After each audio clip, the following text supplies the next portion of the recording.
first guys come to this website www.gigabyte.com. Okay, this is officially website, so you can download the driver.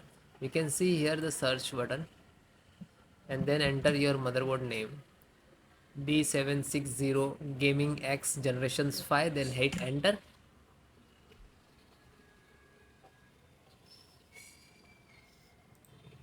Then click to product.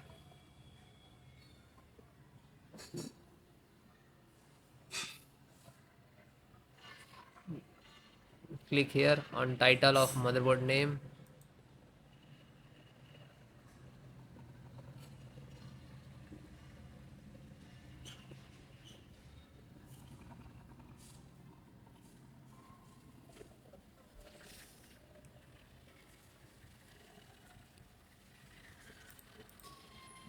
Then click to support.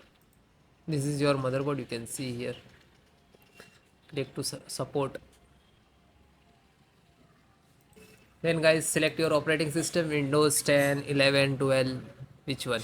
Okay, so select any operating system, installations process same. Okay, chipset, click to download.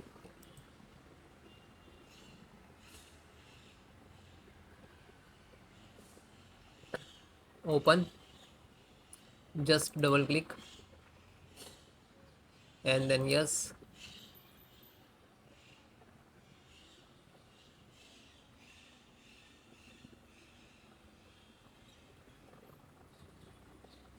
Okay, and then closed.